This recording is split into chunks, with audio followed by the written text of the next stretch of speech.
Alors, bonjour à tous et à toutes. On se donnait quelques secondes en début de webinaire pour permettre à tout le monde de se connecter et de se joindre à nous. Donc, forcément, il y aura d'autres personnes qui se joindront à nous, mais comme il est 10h30, nous allons déjà débuter. Alors, permettez-moi de vous souhaiter la bienvenue. Je me présente, je suis Charles-David Duchesne, je suis conseiller à l'Association des retraités de l'éducation et des autres services publics du Québec, qui est affiliée à la Centrale des syndicats du Québec. Je me permets de le mentionner parce que ce webinaire est ouvert à tout le monde. Donc, ce n'est pas nécessairement seulement des gens membres de l'AREC qui sont parmi nous aujourd'hui. Et il y a des femmes, des hommes, des intervenants aussi, des citoyens de la société en général qui sont là. Alors, c'est un webinaire qui est organisé par le Comité national des hommes de la REC pour souligner la Journée internationale des hommes. Chaque année, cette journée est soulignée le 19 novembre à la REC.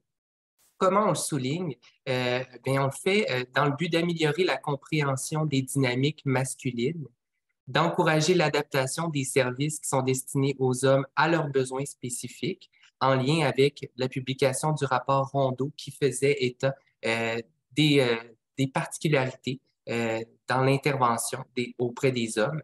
Ensuite, on le fait dans le but d'encourager et de promouvoir une pluralité des modèles masculins auprès de nos membres, mais aussi dans la société de façon générale.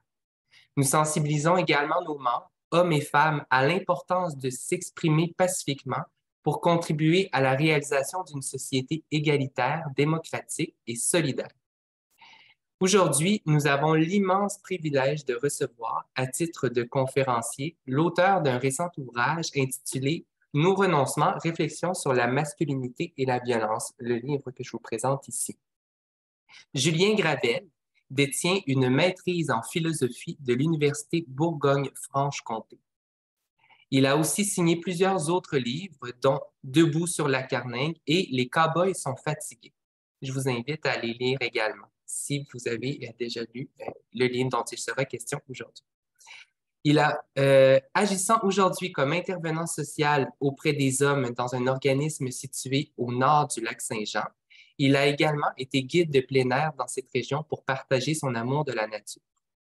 Julien Gravel se dit préoccupé par ces gestes de plus en plus visibles et malheureux de violence et il manifeste le projet de nous offrir ses réflexions sur la masculinité et la violence aujourd'hui. Alors, bienvenue, Monsieur Gravel, et merci de nous partager vos idées pour nous aider à poursuivre nos actions de collaboration afin d'améliorer la santé et le bien-être des hommes et du même coup celle de l'ensemble de notre société. Avant de vous céder la parole, je vais me permettre de vous expliquer comment se déroulera ce webinaire. Alors, nous serons ensemble jusqu'au maximum à midi. Donc, ce qu'on a prévu, c'est une période de présentation de M. Gravel d'une heure qui sera suivie d'une période pouvant aller jusqu'à 30 minutes pour les questions. Monsieur Gravel a l'habitude de présenter des conférences, d'offrir ce genre de webinaire et il aime particulièrement quand il y a une certaine interaction avec l'audience, les participants. Donc, à tout moment au cours de la conférence, si vous avez besoin d'éclaircissement, si certaines choses qui sont mentionnées vous interpellent ou que vous avez besoin de précision, n'hésitez pas à nous écrire via la formule, l'onglet questions et réponses qui est situé au bas de votre écran si vous êtes sur un ordinateur ou encore sur votre tablette. C'est en touchant votre écran que vous allez voir apparaître cette fonction. Donc, à ce moment, vous pouvez nous écrire votre question et ça me fera plaisir de la reformuler et de la lire à voix haute pour que M. Gravel puisse y répondre. C'est également possible pour vous de nous adresser des questions de vive voix en levant la main. Donc, vous pouvez le faire là, toujours en regardant les onglets qui s'offrent à vous.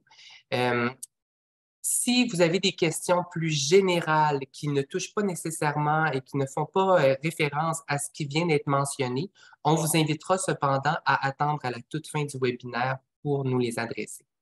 Alors voilà, je pense que ça fait le tour. Sachez que le webinaire est enregistré pour permettre à d'autres personnes d'avoir accès à son contenu là, en rediffusion. Alors voilà, sans plus tarder, je vais céder la parole à M. Gravel et je vous remercie une fois de plus d'avoir accepté notre invitation, M. Gravel. Merci, ben, c'est moi qui vous remercie de m'avoir invité. Je suis très content d'être là. Aujourd'hui, c'est donc la journée santé et bien-être des hommes. J'ai sorti le tableau de Dédé Fortin en arrière de moi, puisque présentement, je suis dans mon bureau de travail, puisque j'ai un bon équipement de caméra. Fait que je vais commencer ma présentation déjà en faisant un petit avertissement. Aujourd'hui, c'est une journée particulière, on réfléchit à l'état de la société, aussi ce qu'on peut changer. Moi, personnellement, je suis quelqu'un qui réagit avec assez peu de gravité dans ces journées-là. Au contraire, je suis très optimiste. Je trouve ça très, très bien qu'on s'arrête sur ces questions-là. Mais j'ai conscience aussi que pour certaines personnes, ce dont je vais parler, donc la violence masculine, ça peut renvoyer à un vécu personnel. Donc, moi, je manipule un peu des idées, je donne un petit peu des exemples, je parle de mon livre, mais vous, ça peut vous toucher davantage. Si jamais vous avez besoin que je précise comme disait Charles David, si vous avez besoin que je précise ma pensée quand je parle, ben, n'hésitez pas à m'interrompre. D'accord? Fait que je vais commencer ma présentation tout simplement en vous donnant quelques éléments parce que je prends pour acquis que tout le monde n'est pas nécessairement familier avec les concepts de sciences sociales qui sont des concepts que nous, on utilise dans notre profession, mais que dans la société, on entend beaucoup parler des questions, qu'est-ce que c'est que le genre, qu'est-ce que c'est que le sexe, qu'est-ce que c'est que la socialisation. Donc, je pense qu'il serait peut-être bon aussi que je prenne le temps de clarifier un petit peu les concepts. Fait que on pourrait commencer par faire la distinction entre sexe et genre. Quand on parle de genre, c'est pas une théorie, le genre. Ça vient pas avec une idée de ce que devrait être la société. C'est un concept qui est très neutre au départ. C'est de dire que les individus sont sexués, le sexe s'exprime de bien des manières différentes, les hormones, les gènes, peu importe les parties génitales, mais il y a des comportements qui viennent avec, et puis il n'y a pas nécessairement une superposition. C'est pas parce que on est homme, signé homme, qu'on a toutes sortes de comportements qui viennent automatiquement avec. C'est souvent des comportements qui se créent au travers de notre éducation, du cheminement qu'on a en société. Alors, dans les domaines de travail social, de sciences sociales, on va avoir l'idée parfois que le sexe et le genre sont pareils, c'est ce qu'on appelle les essentialistes, des gens qui pensent que nos comportements en tant qu'hommes ou femmes sont finalement déterminés par la biologie, et puis des gens qui disent que ça n'a rien à voir. Donc, ça, c'est les deux extrêmes. Puis au milieu, ben, il y a toutes sortes de positions. Moi, personnellement, je ne prends pas nécessairement position sur ces grands sujets théoriques parce que moi, je travaille social, je travaille sur le terrain, mais j'assume mon côté socio-constructiviste, comme on dit, c'est-à-dire l'idée qu'il y a beaucoup de nos comportements qui sont déterminés par la société au travers d'un processus qu'on appelle la socialisation. Fait que vous êtes des éducateurs, pour beaucoup, des professeurs retraités. Donc, vous avez été aux premières lignes de l'éducation des enfants. Mais la socialisation, c'est plus que l'éducation. C'est comment on grandit, comment on est socialisé dans l'enfance, à l'école, garderie et famille. Mais toute notre vie durant, on continue à être socialisé par le groupe qui va nous envoyer des signaux plutôt positifs ou négatifs selon que notre comportement correspond à ce qui est attendu selon le sexe auquel on est assigné, le genre auquel on est assigné. Donc moi, c'est les deux grands concepts que j'utilise. Puis par rapport à ça, je vais utiliser ces concepts-là dans mon livre, mais aussi dans mon travail, parce qu'il y a énormément de choses dont je parle dans mon livre, je ne les ai pas inventées. On a quand même une quarantaine, une cinquantaine de travail dans ce qu'on appelle les études masculines, et plus dans les études féminines, on travaille ce genre d'idées. Donc moi, je vais vous parler un peu de violence comme un comportement individuel, certes, mais aussi comme un phénomène social. C'est-à-dire, qu'est-ce qui fait aujourd'hui que la violence, qu'est-ce que doit la violence, notamment masculine, à la socialisation de genre? Donc, ça peut être un peu étonnant, ça peut être un peu déstabilisant, mais c'est la manière dont moi je travaille. Et la violence masculine a un lien avec la santé et le bien-être des hommes. Je vous l'expliquerai tantôt, mais il y a toutes sortes de parcours individuels qui sont liés à cette violence masculine-là.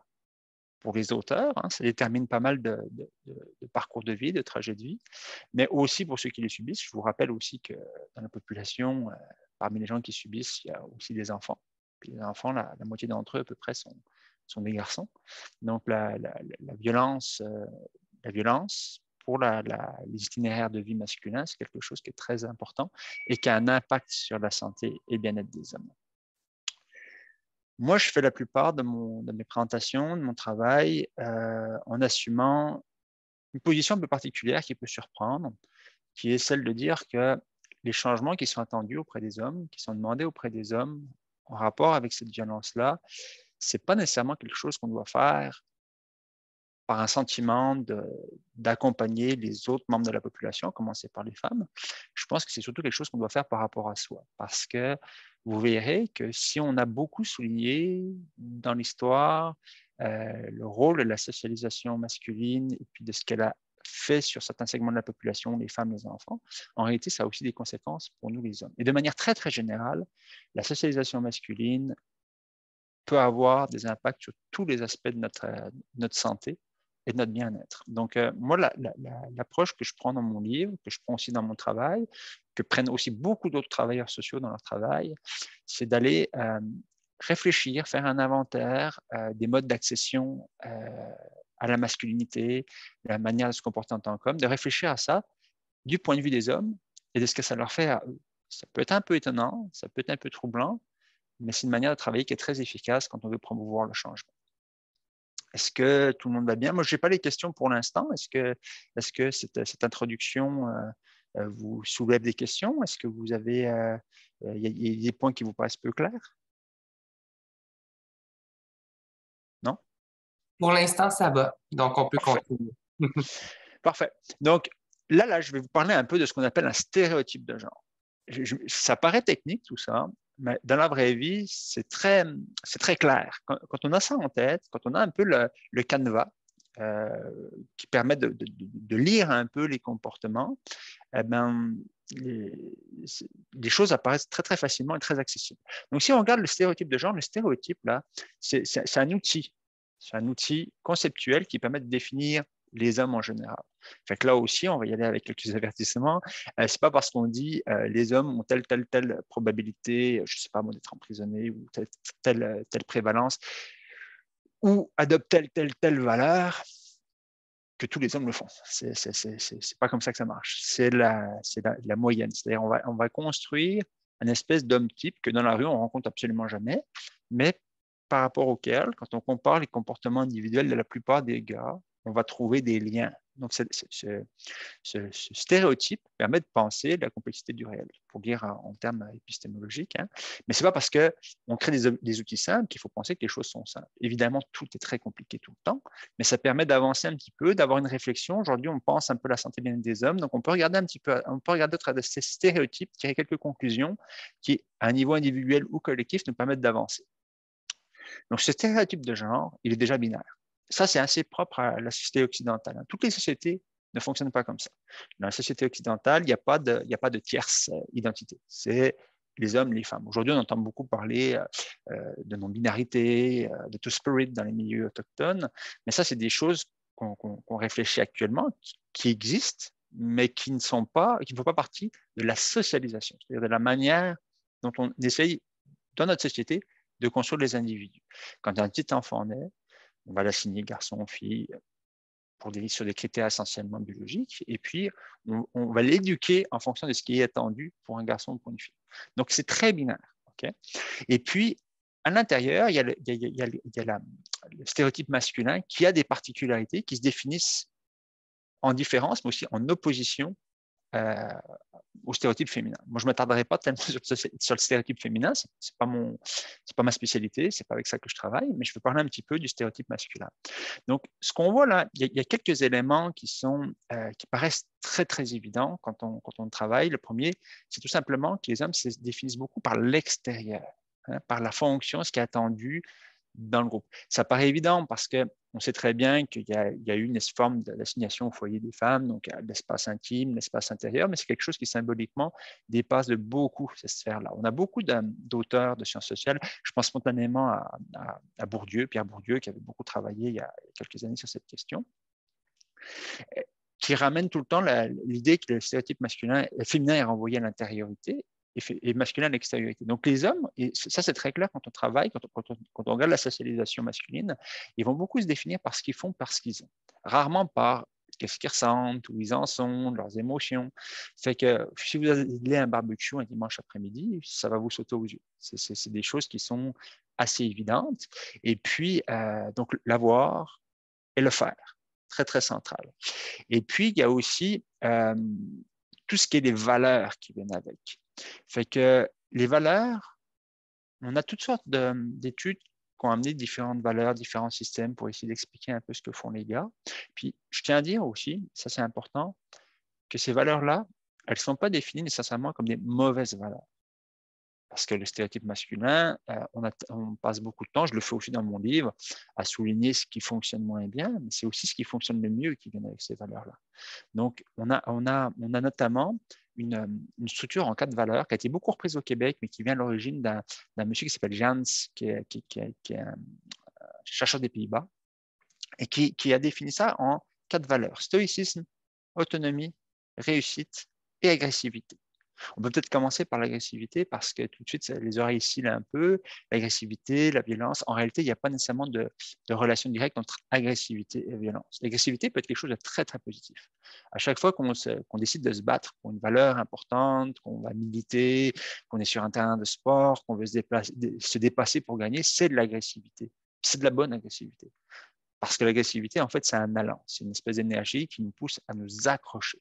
Et puis, quand elle est bien dirigée, quand elle s'est faite de la bonne manière, c'est très positif. Quand on tombe dans les comportements violents ou de contrôle, c'est quelque chose qui est beaucoup plus négatif. Mais l'agressivité, ça a une valence neutre au départ. On a aussi le stoïcisme. Et puis ça, je vais en parler beaucoup tout à l'heure, parce que le stoïcisme, c'est vraiment toucher le cœur de la socialisation masculine. Le stoïcisme, c'est un mot évidemment qui renvoie à une école philosophique de l'Antiquité, mais c'est surtout l'idée que on s'écarte de ces émotions. On ne veut pas trop les ressentir, on ne veut pas trop en témoigner. Donc, la peur, évidemment, la tristesse, l'anxiété, ou le dégoût. Hein, les soirées d'étudiants, tous les gars se poussent à boire à peu près n'importe quoi, on fait des mélanges, on met du tabasco, etc. La capacité à tenir le dégoût, c'est aussi important. Et puis, la seule émotion que les hommes sont plutôt enclins à témoigner et à vivre et à reconnaître, c'est la colère, parce que la colère est une émotion qui est très masculine, pour toutes sortes de raisons. Et elle est très corrélée, de toute façon, à cette idée d'agressivité. Et puis, on a d'autres valeurs, qui est l'autonomie. L'autonomie, c'est encore une valeur, c'est très, très bien, l'autonomie. On souhaite que les gens soient autonomes, mais l'autonomie poussée à son paroxysme pose toutes sortes de problèmes. Et là, je peux vous en parler d'un tout de suite, qui est directement lié à la santé et bien-être des hommes, c'est la demande d'aide.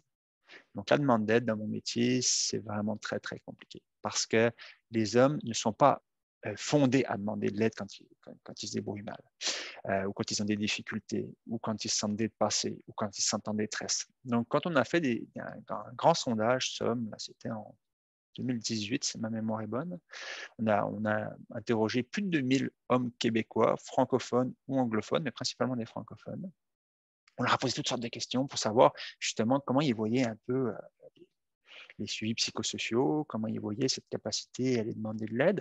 On leur a demandé, quand les choses vont mal, qu'est-ce que vous faites? C'est quoi votre première option? Et la première option, c'est je me débrouille par moi-même. Voilà. Donc, on a des gens qui sont en difficulté et qui, au lieu de voir ces difficultés reconnues comme un signal que peut-être il faut aller demander de l'aide, ils voient plutôt comme une invitation à se dépasser. Et puis, dans mon métier, dans le travail social, ça a souvent été ce qu'on a préconisé aux hommes.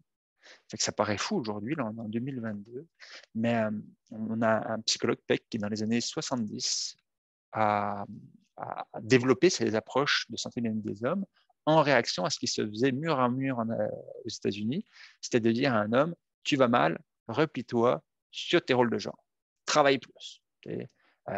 Travaille, amène à manger sur la table familiale, tu vas te sentir sur ton X, tu vas te sentir bien.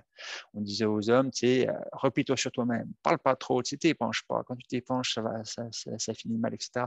On donnait en fait tous les conseils qui viennent avec la petite valise du stéréotype masculin et qui ne fonctionnent pas.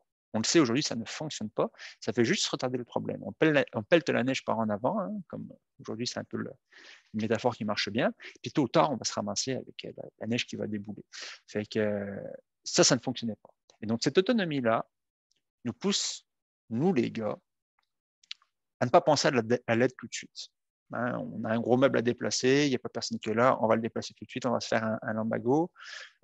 Appeler le voisin, appeler un ami, appeler sa conjointe qui est dans le sous-sol, non, c'est pas notre première option. On le fait, on se met à risque. Donc, et ça, c'est un problème. Et puis, au niveau soins psychosociaux, ben, c'est un problème encore plus grand. Vous verrez tout à l'heure, j'ai quelques chiffres qui sont directement corrélés à ça. Je vais vous les donner tantôt.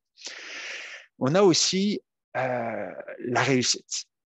La réussite, là, c'est un autre enjeu qui est difficulté, qui va toujours avec le problème de l'autonomie, du stoïcisme. La réussite, les gars ont énormément de mal à nommer quand ils réussissent moins. Alors, c'est difficile de faire de la prévention. Moi, dans mon domaine, par exemple, les gars ne sont jamais pauvres. Jamais, jamais, jamais pauvres. Même quand ils vont dire, ah, c'est difficile, l'idée me court après, ils vont se jamais définir comme quelqu'un de pauvre. Jamais. Alors que du côté des milieux féminins, c'est quelque chose qui est beaucoup plus facile à lire. Puis la pauvreté, jusqu'à un certain point, on n'est pas nécessairement responsable de la pauvreté. On vit dans une société, il y a des niveaux de salaire, il y a des niveaux de diplôme, on a des parcours individuels, on est passé par l'école, il y a une partie qui nous appartient, l'autre ne nous appartient pas. On n'a pas nécessairement à avoir honte d'être pauvre. Mais chez les gars, on se définit par la réussite. Donc, très, très peu de capacité à nommer ce qui va moins bien dans nos vies. Tout ça définit un cadre. Et l'extérieur, ce qu'on ne veut pas voir dans le cadre, c'est cette grande idée de vulnérabilité. Et la vulnérabilité, moi, dans mon livre, j'ai vraiment essayé d'en faire un peu le centre du propos, parce que la vulnérabilité, c'est quand même une belle émotion. C'est un beau sentiment. Évidemment, personne n'aime se sentir vulnérable, mais ce qui est au centre de la vulnérabilité, c'est la vie sociale. C'est-à-dire que si on est capable de reconnaître notre vulnérabilité, ben on est capable d'accepter que les autres sont là pour nous, qu'on a besoin d'eux, de la même manière que souvent on accepte l'idée qu'ils aient besoin de nous. La vulnérabilité, des gens invulnérables n'ont besoin de personne. Ils s'isolent. Et l'isolement fait partie aussi des problèmes de santé mentale des hommes. Parce que les gars qui vont mal ont tendance à s'isoler. Ça vient avec toutes sortes de problèmes. Fait que je vais vous donner quelques statistiques. Je vais vous donner des stats qui ne sortent pas de ma tête. Dans mon livre, j'ai toutes sourcées. Là, je ne les ai pas nécessairement de mémoire. Vous pourrez aller regarder ça si ça vous intéresse. Mais on a par exemple une statistique qui fait mal. Enfin, plusieurs, mais la première qui fait mal, c'est 97% des auteurs de l'agression sexuelle sur adultes sont des hommes. 81% des auteurs de violences conjugales supposés, c'est-à-dire avant procès, sont des hommes. 87% des homicides sont commis par des hommes. 93% des gens qui sont en prison actuellement sont des hommes. Donc déjà, là, on a tous les chiffres qui sont en lien avec ce qui est la violence connue. Mais on a aussi des chiffres qui sont assez atterrants sur la violence subie. La majorité des enfants violentés sont des petits garçons. On a une différence, on a un écart, par exemple, sur les bébés secoués, entre les garçons et les filles, sur les victimes de ce syndrome de l'enfant secoué. On en a aussi sur des chiffres sur la violence intrafamiliale, qui est une idée très, très ancienne, hein, parce que dans mon livre aussi, je cite Kaufman, qui parle d'une expérience qui a vraiment marqué nos milieux, où on a demandé à des gens, des volontaires, de venir bercer des poupons dans les maternités. Et puis, on a mis des pyjamas bleus, des pyjamas roses, mais évidemment, on les a randomisés, parce que sinon, ça n'aurait pas été très instructif. Donc, les gens prenaient des enfants, en berçaient un, en berçaient l'autre, des enfants avec un pyjama rose, pyjama bleu. Et les gens, instinctivement, ont supposé que les pyjamas roses étaient les petites filles, et les pyjamas bleus étaient les petits gars. Donc, on a regardé un peu la différence des comportements des adultes envers ces enfants de quelques jours. On a regardé un petit peu à quelle vitesse ils se précipitaient ou pas pour aller apporter du soutien à l'enfant qui pleure, quelle interprétation, quelle signification ils attribuaient aux pleurs de l'enfant. Puis on s'est rendu compte que dès le début, il y a des différences. Pourtant, c'est à peu près le même cri. Puis ils ne reconnaissaient pas. Il n'y a personne qui s'est dit, tiens, lui, il crie comme un petit garçon, puis il a un pyjama rose. Non, non. Les gens avaient vraiment une espèce de voile d'ignorance, ou plutôt un voile d'illusion quant au sexe des enfants. On s'est rendu compte que les petits garçons, ils intervenaient plus rapidement que les petites filles. Donc, dès le début, les petites filles, on va leur demander de se gérer un peu plus. Et puis, ils attribuaient aux pleurs des petites filles une tristesse ou bien un sentiment d'anxiété ou ce genre d'émotion-là. Alors que les petits garçons, ils les voyaient comme des petits malcommodes. Donc, ils venaient pas forcément avec des mauvaises intentions, hein, le petit malcommode, je vais te prendre, je vais te bercer. Mais déjà, on attribuait certains types de comportements aux garçons qui étaient corrélés beaucoup plus à la colère ou à des émotions comme ça d'agressivité. Et puis ça, c'est quelque chose qu'on fait toute notre vie, ce qui explique aussi qu'on a toutes sortes de biens inconscients envers les petits garçons. On va avoir tendance, avec les petits garçons, à considérer que quand ils cherchent de l'attention négative, par exemple, c'est parce qu'ils sont trop agressifs ou qu'ils sont en colère contre nous, qu'ils manifestent une forme de violence ou une autre, et donc peut-être un peu surréagir. Puis je vais faire encore du pouce là-dessus parce que je sais que la plupart d'entre vous, vous êtes des anciens enseignants, des anciens éducateurs, donc je vais tout de suite vous amener aussi une autre étude qui va vous montrer aussi pourquoi il y a des formes de violences beaucoup plus subtiles, beaucoup plus sociales qui peuvent s'intégrer avec les petits garçons et puis avoir des conséquences aussi très particulières en termes de comportement attendu de ces petits garçons-là. Je vais vous parler de l'expérience, l'étude de Kevin Ditter dans des écoles primaires en région parisienne, en France. Donc lui, il a regardé un petit peu comment les garçons voyaient l'amour. Donc, vous savez que l'école primaire, l'amour commence déjà à être un grand sujet. C'est qu'il a effectivement observé que les gars parlaient très peu d'amour. On commence tout de suite sur les blagues sexuelles, hein, parce que l'amour, il y a quelque chose d'un peu dévirilisant à montrer l'amour comme ça. Pas de t-shirt, love is all, etc. pour les petits garçons, hein, ça c'est clair. Pas de rose, la couleur de l'amour, donc c'est les petites filles. Mais ce qui m'a beaucoup interpellé dans son étude, c'est qu'il montrait aussi comment les adultes, principalement des femmes, puisque dans le milieu de l'éducation primaire, c'est quand même principalement des femmes, réagissaient aux demandes d'arbitrage des enfants dans leur relation amoureuse. C'est-à-dire qu'une petite fille venait et disait Paul, là, Paul, il est vraiment, il me colle, moi je veux plus qu'il me colle. Je veux de l'espace, je veux respirer. Eh ben, les professeurs allaient intervenir en fait, demandant, il faut respecter, petite fille, elle en a marre, elle pourrait aller jouer avec ses amis, il faut que tu la lâches. Bah. Mais si Paul venait et disait, Émilie, prends trop de place, elle m'étouffe, elle me colle. On a tendance à dire, dis-lui, débrouille-toi. Donc déjà, on a une invitation dès le départ à mettre son pied à terre, puis à s'affirmer de manière un peu plus agressive. Fait que ça amène l'idée que peut-être les garçons sont moins protégés. Et puis les petites filles, et puis que les petites filles, et puis sont dès le début un peu envoyées sur la traque de affirme-toi, impose-toi, qui a toutes sortes de conséquences. Et puis, j'irai avec une anecdote personnelle. Hein. Je l'ai vécu il n'y a pas longtemps. Donc, mon fils qui a été victime de gestes inappropriés. Et puis, ça s'est réglé très, très bien avec l'école. Il n'y a pas eu de conséquences graves. Mais la professeure m'a témoigné d'un fait que je trouvais assez significatif, c'est qu'elle s'est rendue compte que ce n'était pas juste mon fils qu'elle l'avait subi, c'était un problème un peu récurrent dans l'école entre petits garçons. Puis elle a interpellé les filles, elle leur a dit pourquoi vous ne l'avez pas dit ça, vous le voyez, pourquoi vous ne l'avez pas dit au lieu c'est un truc de gars, quoi, finalement. Elle leur a posé la question, elle leur a dit mais si c'était vous qu'on vous touchait la poitrine, par exemple, là, elles étaient estomaquées. Fait qu'il y avait cette idée que les gars sont capables d'en prendre. Donc ça, c'est aussi quelque chose qui est très particulier dans notre parcours. Donc, je clôt cette parenthèse qui est un peu longue parce que je m'adresse à des éducateurs ou des anciens éducateurs, mais vous voyez un peu la logique, c'est qu'il y a des formes de violence qui sont on met peut-être un petit peu la couverte dessus, et qui sont souvent d'ailleurs des violences qui sont créées par d'autres gars, hein, peu importe, je ne rentre pas dans une espèce de logique les gars contre les filles, ce n'est pas le propos du tout. On a notamment 38% des enfants au Québec qui disent, des petits gars au Québec, qui disent qu'ils ont peur sur le chemin de l'école. Ils ne se sentent pas protégés par rapport à l'intimidation. Donc ça aussi, c'est un autre effet important. On a 22% des victimes d'abus sexuels dans l'enfance, hein, dans l'enfant, 22% qui sont des hommes. C'est peut-être d'ailleurs un chiffre qui est sous-évalué parce que les gars, ils sont peu enclins à nommer leur position de victime. Moi, je le vois très bien dans mon travail. Si jamais ils ont été abusés par une femme, ils vont tendance à... Il n'y a pas de problème, voire à s'inventer un peu, ce qui est assez étrange, un enfant de 13 ans avec une adulte. Et puis quand c'est des hommes, il y a tout le poids de l'hétéronormativité, la honte de pouvoir être vu comme un monsieur homosexuel ou peu importe qui vient jouer. Donc peut-être que c'est un peu sous-évalué, mais ils sont quand même 22%.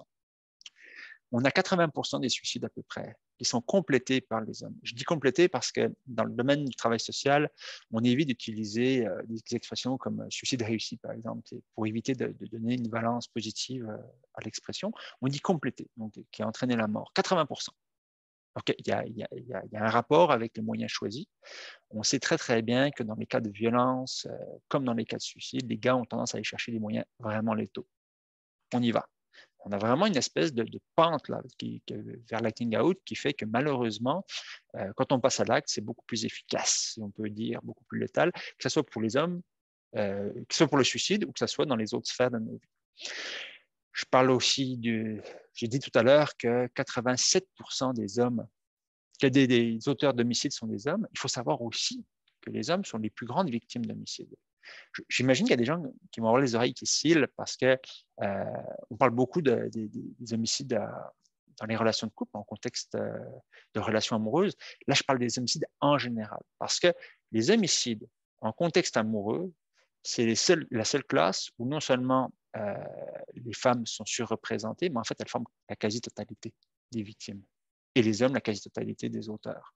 Il y a des années, de temps en temps au Québec, on a une statistique qui vient démentir ça, mais malheureusement, la plupart du temps, ce n'est pas ça. La plupart du temps, un meurtre en contexte conjugal, un homicide conjugal, c'est un homme qui tue une femme. C'est comme ça. Ou un homme qui tue un homme. On a aussi toute la question d'itinérance. On a 3/4 des itinérants qui sont des hommes. Donc, en partie, c'est parce qu'il y a moins de ressources dédiées pour les hommes. Donc, c'est sûr qu'ils ont un peu plus de difficultés à se trouver un hébergement d'urgence. Mais de manière générale, c'est tout aussi la question de la capacité à demander de l'aide qui vient en arrière.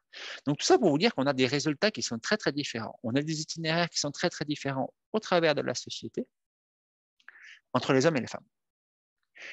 Et ce qui est le plus étrange, c'est que quand on fait une méta-analyse du mode de fonctionnement psychosocial des hommes et des femmes de base, ils sont assez peu différents. Il y a des différences. On retombe sur l'histoire de qu'est-ce qui est de l'inné, qu'est-ce qui est de l'acquis, qu'est-ce qui est essentiel aux hommes ou aux femmes et qu'est-ce qui est acquis au travers de notre éducation. On peut y aller avec des hypothèses, mais le fait brut, c'est que toutes les études qui se penchent sur les différences de comportement psychosociaux hommes-femmes révèlent finalement assez peu de différences, alors que nos itinéraires de vie sont très, très différents. On l'a vu avec les statistiques que j'ai données. Donc, c'est pour ça que c'est vraiment très important d'aller questionner le stéréotype de genre pour les grosses affaires, les homicides conjugaux, la violence conjugale, les accidents au travail. C'est un dossier à part, c'est un dossier en soi, les accidents de travail. Nous, les gars, la capacité à ignorer la peur, l'anxiété, à se valoriser par la prise de risque, l'agressivité, fait qu'on a sur la route, quand on conduit, contrairement à une légende, ce n'est pas les femmes qui font le plus d'accidents, c'est les hommes, notamment les accidents mortels. Au travail, on a des statistiques très, très différentes. Moi, la stat que j'aime le plus, c'est la stat des accidents, des lésions auditives au travail. Parce que, hommes-femmes, on a un ratio de 100%, 0%. C'est que les gars qui rapportent des lésions auditives. Alors, évidemment, on a beaucoup plus d'hommes dans les métiers où il y a beaucoup de bruit, etc. Mais je vous invite à considérer le fait que ces milieux-là se féminisent de plus en plus. Et puis, on a aussi des usines dans lesquelles il n'y a quasiment que des femmes. Des usines dans le textile ou peu importe, on voit beaucoup, beaucoup de femmes qui sont aussi au milieu du bruit des machines, etc. Mais la capacité à mettre les oreilles et pas dire hey, mes oreilles sont tough, là, je suis capable de prendre des décibels. Cette capacité-là les protège des lésions auditives au travail. Donc voilà, donc tout ça, ça fait partie des enjeux. Donc je vous rappelle, on fonctionne pareil, puis on a des itinéraires de vie vraiment différents. Est-ce que jusque-là, tout va bien? Tout va bien jusque-là. On a 2 questions qui pourraient peut-être vous être adressées dès maintenant. Donc, d'abord, on a Denis Jocelyn-Roy qui nous demande, est-ce que les stéréotypes ne sont que sexistes? Oh, ça, c'est une très bonne question. Alors, il faut définir sexiste. J'entends dans la question sexiste dans le sens second, on va dire, dans le sens un peu militant ou dénoncer les inégalités hommes-femmes. Ça, je l'entends comme ça. À l'origine, le premier sens du mot sexiste, c'est la notion de ségrégation sexuelle. Et ils sont fondamentalement sexistes parce que les choses qui sont entendues d'un petit garçon et d'une petite fille ça, c'est des choses qui sont très, très différentes selon le sexe, donc c'est sexiste, 100%. Après, à savoir quels sont les impacts sur les garçons et sur les filles, c'est-à-dire est-ce que finalement ces stéréotypes valorisent toujours, tout le temps les gars au détriment des filles? Là, on va amener un petit peu de distinction. C'est-à-dire que évidemment, on le sait, tous les statistiques le montrent que dans la sphère publique, les femmes partent avec un espèce de biais un peu dévalorisant. C'est-à-dire qu'on a tendance à promouvoir beaucoup plus les garçons. On se dit, bah, regardez la politique, par exemple, ça c'est un très bon exemple. Tout le monde sait, dès qu'on a travaillé dans un milieu de travail un peu mixte, tout le monde sait que les femmes sont tout à fait compétentes pour la gestion des affaires de ce monde. Et pourtant, elles forment une partie plus petite, nettement plus petite, du personnel politique. Donc, on voit bien que ces stéréotypes sont sexistes. Moi, je voudrais m'attarder sur l'autre aspect, c'est-à-dire, parce que vous vous rappelez, mon angle d'attaque, moi je m'adresse aux hommes, puis j'essaye de montrer que cette société patriarcale, un mot qui fait peur, moi-même j'en ai eu peur longtemps, mais qui en fait définit simplement cet ensemble de représentations sociales qu'on a des rôles de genre, cette société patriarcale-là, elle fait du mal aussi aux gars. Et puis je pense qu'il y a des domaines, notamment dans tout ce qui est psychosocial, où les femmes sont mieux équipées que les hommes. Parce que cette invitation, puis je vais y venir plus tard un peu sur les émotions, cette invitation à penser qu'est-ce que je vis, qu'est-ce que signifient les émotions que je vis, à répondre à mes besoins, à prendre soin de moi, ça c'est quelque chose pour les filles, pour lesquelles les filles sont beaucoup plus équipées. Évidemment, on sait aussi qu'il y a la capacité à mettre ses limites, puis à pas toujours prendre sur ses épaules, à pas toujours se culpabiliser de plein de choses, ça fait partie aussi des enjeux féminins que travaillent beaucoup mes collègues de centres de femmes et de maisons d'hébergement. Mais si on se ramène sur la capacité à voir ses besoins, à répondre à ses besoins, à demander de l'aide, toutes ces choses-là qui sont très, très utiles dans la vie, les femmes sont beaucoup plus équipées. Puis c'est pas un propos revendicatif en disant ah, elles sont favorisées. Non, c'est regarder un petit peu ce dont on s'est privé. C'est ça le sens de mon livre, nos renoncements. On a renoncé à certaines choses de la vie psychique, de la vie émotionnelle, qui sont pourtant des choses qui sont importantes et qui sont intéressantes.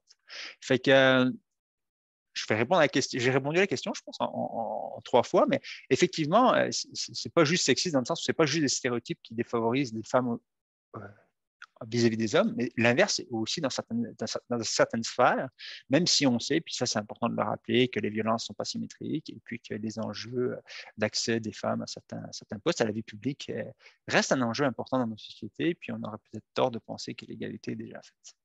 Fait que, j'espère avoir répondu à la question. Y avait-il une autre question? Une autre question de la même personne. Mm-hmm. Mais moi, je pense que ça a répondu là, à la question, effectivement. Donc, cette autre question, qu'est-ce qui est inné et qu'est-ce qui est acquis ici au Québec? Euh, je pense qu'on parle ici de la socialisation de genre ou Ouais. une question très difficile, mais bon, je vous laisse y répondre. Sur cette question, il y a des tombereaux, des tombereaux d'études, de livres, et puis tout le monde n'est pas d'accord, puis on va aller chercher différents faits. Hein, je pense par exemple, un fait qu'on est bien mobilisé, c'est les singes, hein, parce que nous, on est des hominidés, hein, mais on a une espèce de notre origine simienne. Il y a un chercheur très important dans le domaine de l'éthologie qui s'appelle Frans de Waal, un autre Hollandais, qui a sorti un livre sur le genre et puis les singes. Alors, mais moi, j'ai l'impression que ça va être un peu une quête sans fin parce que la question de façon, la question de l'inné et de l'acquis, ça confond avec les origines de la philosophie. Et puis, même si on va prendre, souvent on prend les chimpanzés, on dit, regarde, les chimpanzés mâles sont beaucoup plus revendicatifs que les chimpanzés femelles. Puis si tu présentes une petite poupée et un chimpanzé, si c'est une fille, elle va le prendre. Si c'est un petit gars, il ne va pas le prendre, etc. Fait que, mais en même temps, si on prend une autre espèce, on a autre chose. Hein. Si on prend les bonobos, ils sont tous plus ou moins bisexuels. Fait que je trouve que c'est des très belles discussions. Ça nous stimule beaucoup intellectuellement, mais ça nous détourne aussi beaucoup de notre objectif, en fait, qui est de produire une société peut-être plus égalitaire, plus inclusive aussi. Et puis ça, c'est important. Ça, c'est important. On peut faire dire n'importe quoi à l'étude des singes, mais on n'a jamais observé un comportement homophobe chez les singes. Fait que, souvent, ça fait partie des choses que je trouve un petit peu étonnantes, c'est qu'on essaie de faire dire plein de choses aux autres espèces, aux dauphins, etc. Mais les faits les plus évidents, on a tendance un peu à les gommer, ça nous dérange. Ça nous dérange, c'est parce que cette espèce de rôle de genre, cette éducation genrée, c'est quelque chose qui semble-t-il, est assez particulier à nous.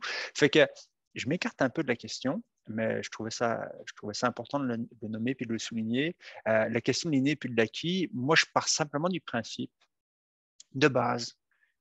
Puis il y a très, très peu de gens qui iraient contre cette idée-là, qu'il y a quelque chose qui doit au social, que c'est un fait social. Quel est l'apport du naturel, quel est l'apport du social? Chacun peut en décider au gré de ses lectures et de ses réflexions. Mais il y a très, très peu de gens, et puis souvent des gens avec des profils un peu radicaux, il y a très, très peu de gens qui disent que ces choses-là sont vraiment superposées. Il y a assez peu de gens aussi qui disent que ça n'a rien à voir. Ça, c'est ce qu'on appelle les mouvements queer. Une philosophe très importante, Judith Butler, elle dit finalement la reproduction des rôles de genre, c'est des copies de copies de copies sans original. C'est à l'origine, tout le monde est non-binaire. Ça aussi, c'est des positions qui assument une certaine radicalité, mais la plupart des gens, dans mon domaine de travail, c'est très, très clair, la plupart des gens partent simplement du principe qu'il y a de l'inné, il y a de l'acquis. Qu'est-ce qu'on fait avec ça? Comment est-ce qu'on est capable d'avancer et de produire des raisonnements qui nous font progresser, qui nous font croître en tant que société? Merci beaucoup. J'ai allumé ma caméra, j'ai oublié de le faire tout à l'heure, mais je pense que c'est beaucoup plus humain là, si je le fais quand je vous adresse des questions. Je vais me permettre de vous en adresser une dernière, puis par la suite, on poursuivra, puis on ira avec une autre période de questions un peu plus tard dans votre présentation. On nous demande, va-t-on aborder aussi le phénomène actuel, plus ou moins généralisé, de notre société qui mise sur la toxification et ou la désintoxication de la masculinité? Ça, c'est une belle question. Alors, moi, je n'utilise pas le mot toxique et puis antitoxique ou détoxique. J'ai eu des échanges très, très intéressants à ce propos avec Michel Doré, qui est une personne très importante dans notre milieu de travail et puis qui sort un livre là-dessus d'ailleurs. Moi, pourquoi je n'utilise pas le mot toxique ou détoxique? C'est qu'il y a quelque chose qui est de l'ordre du jugement. Et puis moi, je suis travailleur social. Je sais que le jugement, ce n'est pas une grosse invitation au changement. Je parle de jugement social, hein. Je parle pas du jugement juridique de la loi là, qui vient écraser certains comportements. Je parle du jugement. C'est-à-dire que quand on commence à dire à quelqu'un, hey, tu as un comportement toxique, spontanément, il va se défendre. C'est quelque chose. Ce que dit l'approche auquel je me réfère beaucoup, qui est l'entretien motivationnel, c'est de dire finalement, on a tous un discours intérieur, changement et puis maintien. Et puis en général, quand on pousse les gens à leur dire c'est pas bien ce que tu fais, c'est pas correct, c'est toxique ou peu importe, ils vont avoir tendance à nourrir leur discours intérieur de maintien plutôt que les discours intérieurs de changement. C'est très très clair. Je vais vous donner un exemple tout simple. La cigarette. Il y a peut-être des gens ici qui ont consommé de la cigarette pendant des années. Puis pendant des années, ils ont eu leurs enfants, leurs collègues, leurs amis, peu importe, qui leur ont dit hey, pourquoi tu fumes? Ça te coûte cher. En plus, tu nous en fumes, c'est l'enfer. Les gens qui ont vécu ça, souvent, ce qu'ils ont fait, c'est que ça les a plutôt poussés à maintenir leur comportement plutôt que de le changer. Puis ça, c'est quelque chose auquel je crois vraiment. Fait que personnellement, je n'ai pas tendance à utiliser les mots de toxique et détoxique. Ça ne veut pas dire que je nie pas que beaucoup de comportements sont effectivement blessants, graves envers les proches. Puis ça ne veut pas dire que je ne pense pas qu'il y a dans la socialisation masculine quelque chose qui nous pousse vraiment à avoir des comportements qui peuvent être blessants, graves contre nos proches. J'ai fait un livre là-dessus. C'est l'essentiel de mon livre. Je ne m'attarde pas beaucoup sur la violence, beaucoup moins que dans mon livre. Mon propos n'est pas nécessairement très représentatif de ce livre, un non-renoncement, parce que aujourd'hui, c'est santé et bien-être des hommes. Donc, je vais utiliser la violence pour montrer comment c'est une lorgnette par laquelle on peut penser la santé et bien-être des hommes en général. Mais si vous voulez aller regarder un peu plus la violence conjugale, les homicides conjugaux, c'est dans mon livre, j'ai même osé un petit peu, même si ce n'est pas mon domaine, parler un peu plus des agressions sexuelles. Vous pourrez aller regarder ça. Donc, la toxicité, je la comprends, l'idée. Ce n'est pas l'idée que je rejette, c'est le vocabulaire. Le vocabulaire me semble assez peu soutenant au chapitre du changement pour la société. Mais je reconnais tout à fait, c'est le sens de mon livre, qu'il y a des éléments de socialisation masculine que vous pouvez qualifier de toxique si c'est important pour vous.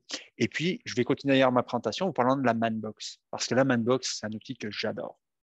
C'est un outil qui vient, en fait, c'est une étude qui a été faite auprès de plusieurs milliers de jeunes hommes dans 3 pays, Angleterre, États-Unis, Brésil, 3 sociétés multiculturelles,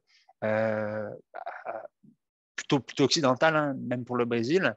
Et on a essayé de regarder quel est l'espèce de système de valeurs, d'injonction avec lesquels travaillent les gars. Moi, j'adore cet outil-là parce qu'il est très imagé.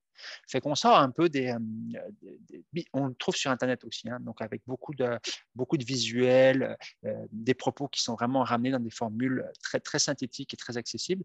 Fait que c'est de la recherche-action, c'est de la recherche qui permet de nous éduquer collectivement. Et donc, j'ai tout un chapitre consacré à la Manbox. Donc, la Manbox, là, quand on a demandé aux gars, c'est quoi les injonctions avec lesquelles vous dealez? C'est quoi un gars pour vous? Donc, on rentre encore plus dans le stéréotype.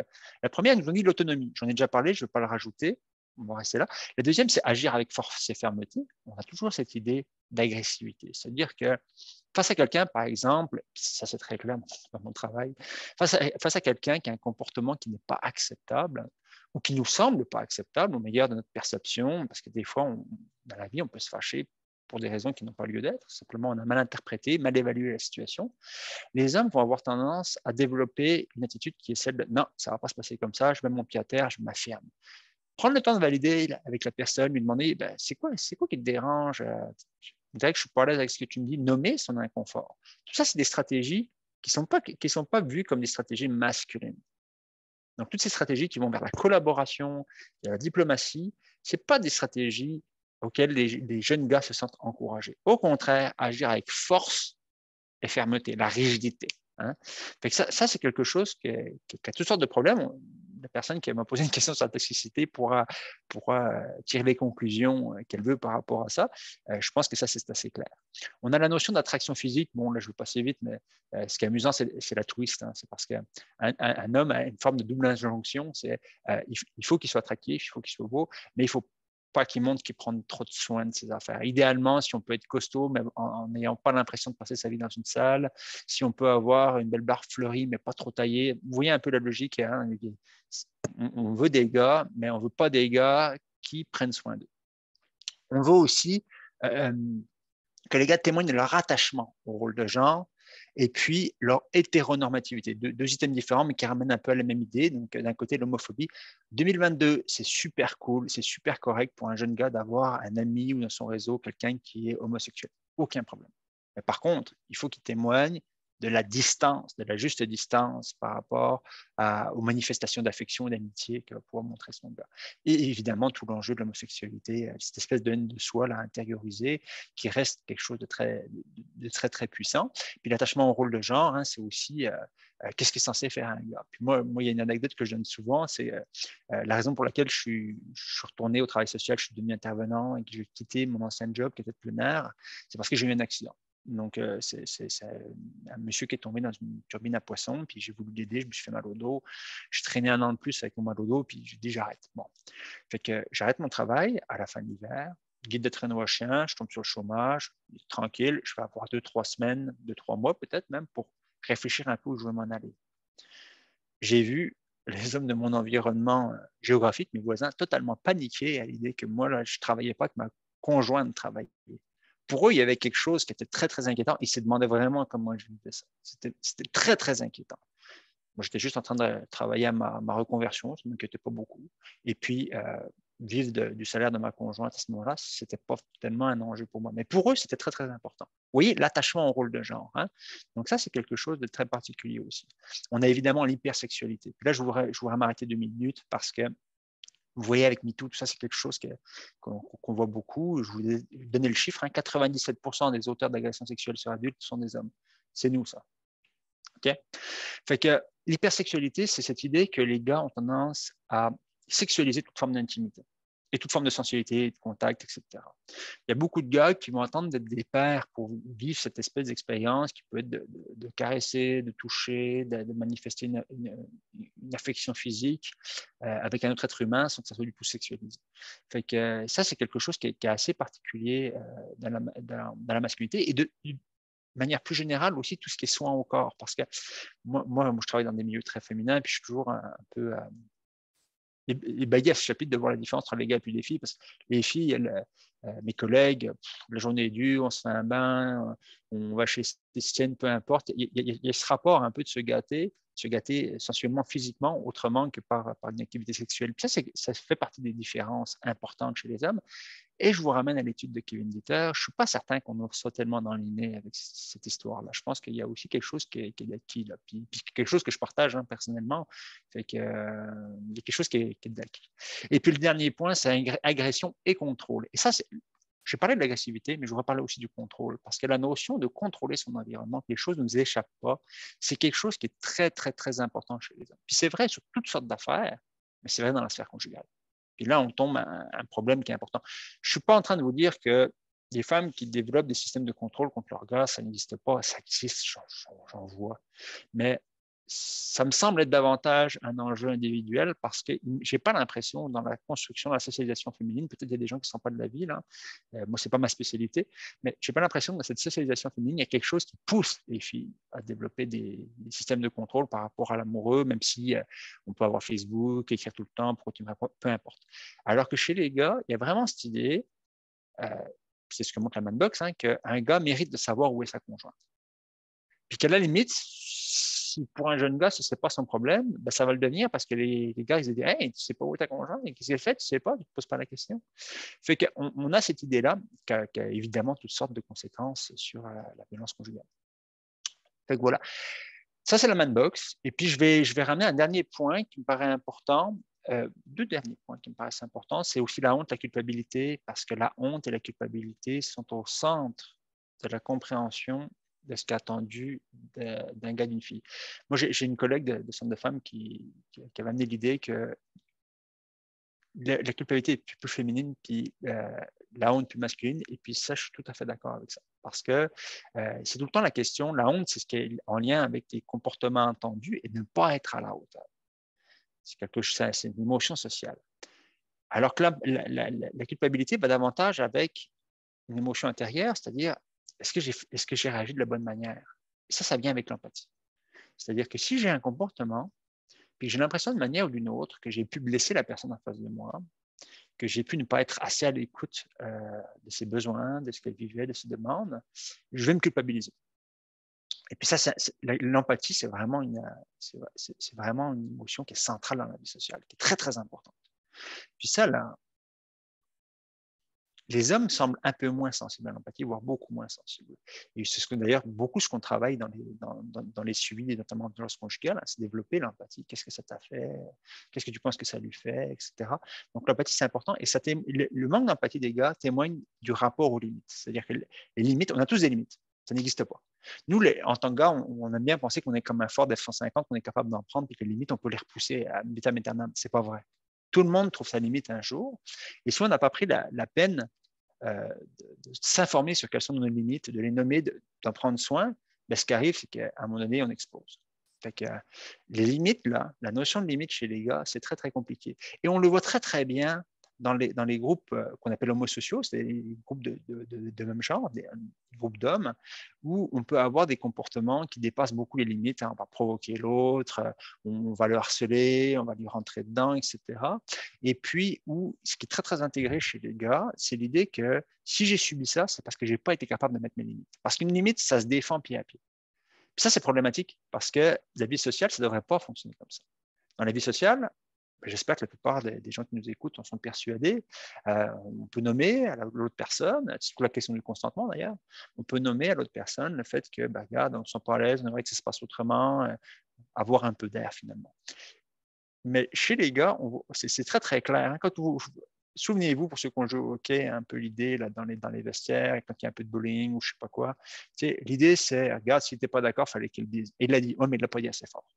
Fait que ça, c'est vraiment quelque chose aussi qui est problématique et puis qui va beaucoup jouer sur la santé et bien-être des hommes. C'est ce qui fait aussi qu'une partie des hommes traînent avec eux toutes sortes de traumas et puis qu'une autre partie des hommes traînent aussi peut-être avec eux toutes sortes de regrets, comme d'un peu plus tard, en évoluant, en grandissant, s'occupant d'enfants, en ouvrant un peu les perceptions, on se rend compte que peut-être on a eu des comportements qui étaient beaucoup plus dommageables que ce qu'on pensait à l'époque et qu'on l'a fait sans doute pour des mauvaises raisons, pour se faire valoir dans le groupe ou peu importe.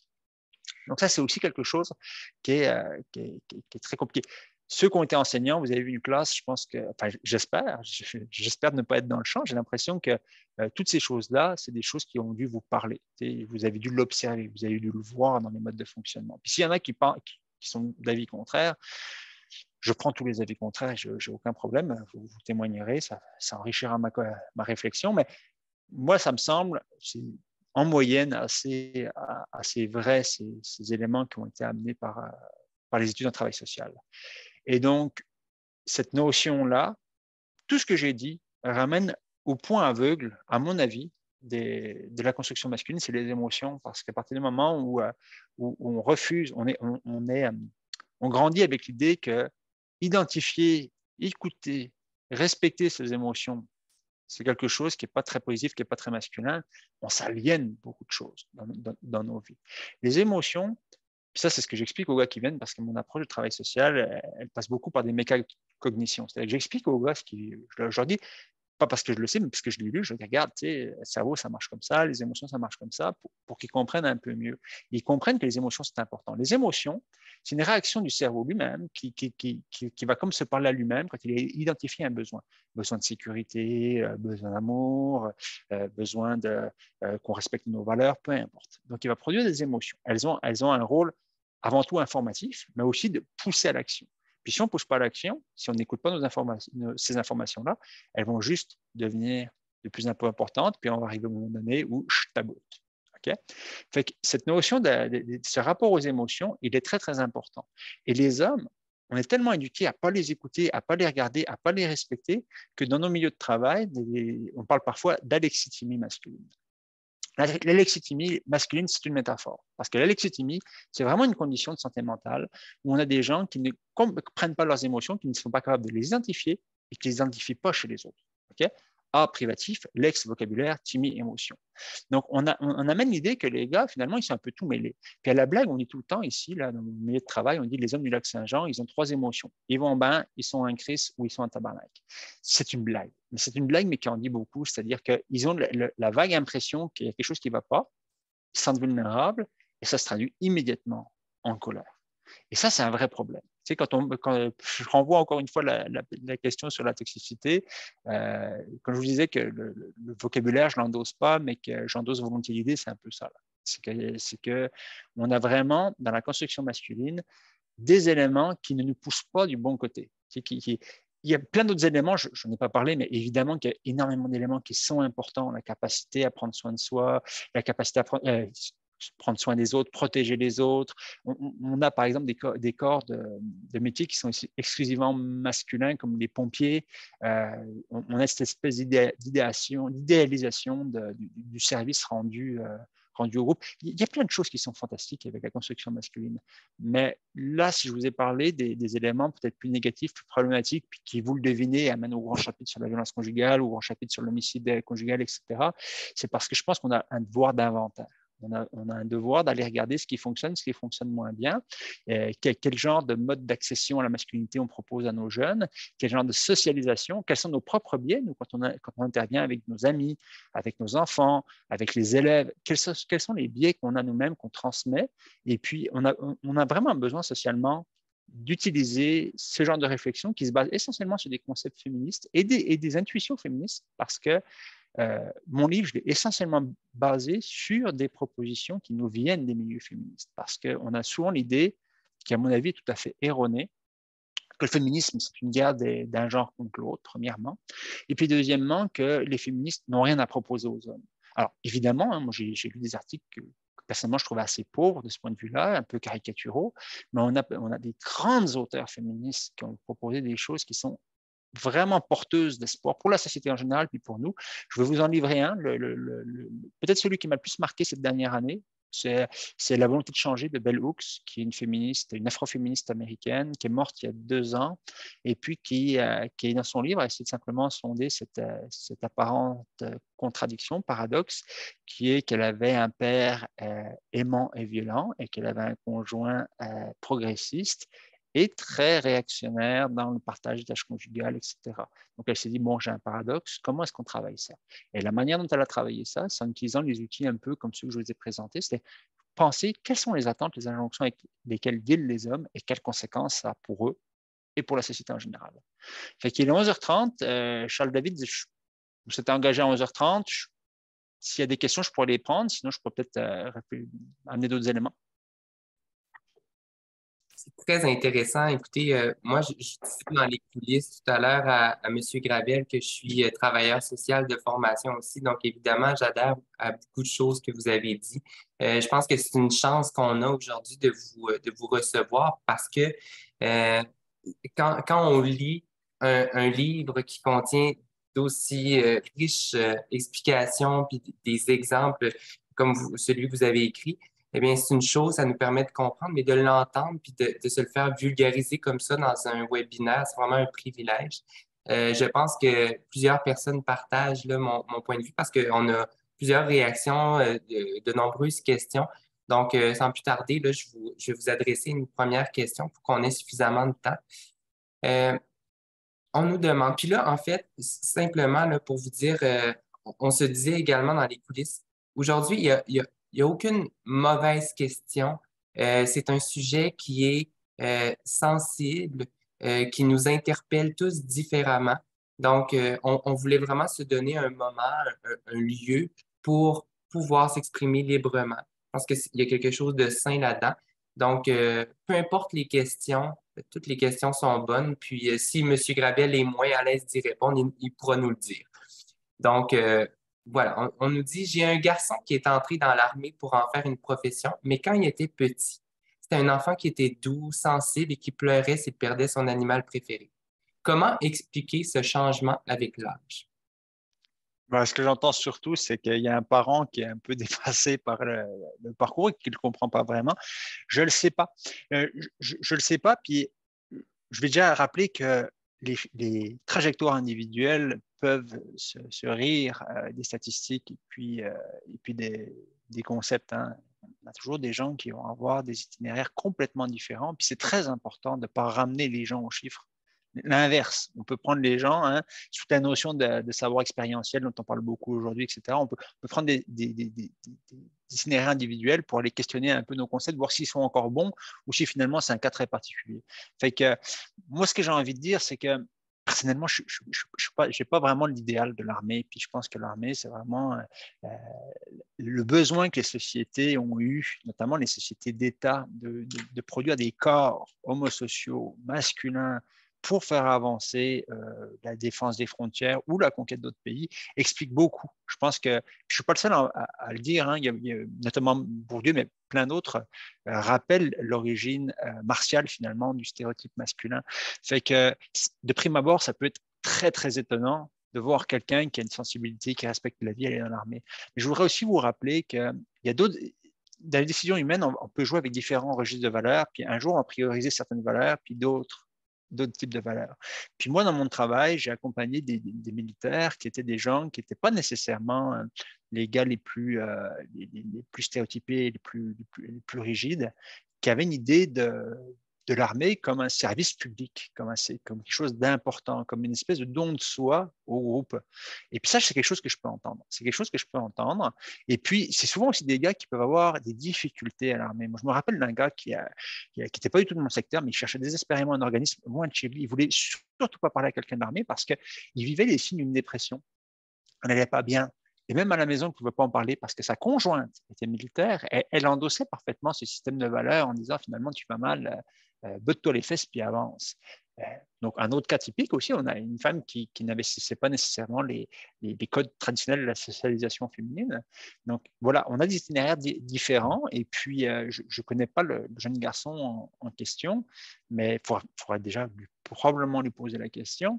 Il y a peut-être des systèmes de valeurs comme ça qui réagencent et qui lui a amené à considérer le fait que le groupe, la défense de la société, l'implication, le don de soi étaient des choses qui le rejoignaient et ce n'est pas forcément mauvais en plus. Je vais vous lire un commentaire, puis par la suite, on ira avec une question à l'oral et on reprendra avec les questions sous forme écrite. Donc, on nous dit, voilà, merci à M. Gravel de bien préciser la même chose que j'en pense au sujet de cette terminologie de toxicité masculine tellement populaire dans les médias écrits et parlés. C'est vraiment important d'entendre un niveau de langage clair, précis, qui est véhiculé par l'ensemble de plusieurs personnes dans notre société. Donc, oui. Merci. Ensuite, on a Hermel l'Italien qui a une question qui souhaite là, dont il souhaite nous faire part verbalement. Donc, on va lui permettre d'activer son micro. Donc, vous devriez recevoir une notification pour ce faire. Hermel l'Italien. On va donner un petit moment.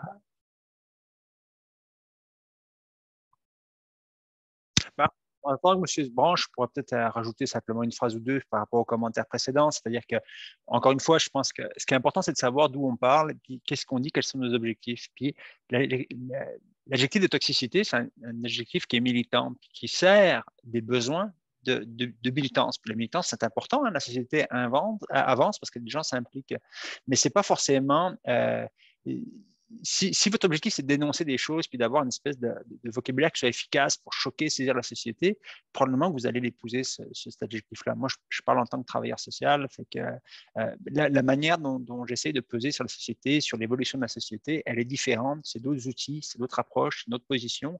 Fait qu'il ne me convient pas, ce mot-là. Mais c'est important de se rappeler aussi qu'on a des stratégies, des objectifs et puis des finalités différentes dans la société, puis c'est bien correct. Fait que je ne fais pas la chasse le terme toxicité. Je rappelle simplement que si je n'utilise pas, ce n'est pas parce que je ne suis pas d'accord avec le fait que la société doit être plus égalitaire, c'est parce que de mon sens, c'est contre-productif. De l'endroit où je le regarde, de ce que je fais dans la société, de l'activité qui me permet de gagner ma vie, ça me paraît totalement contre-productif.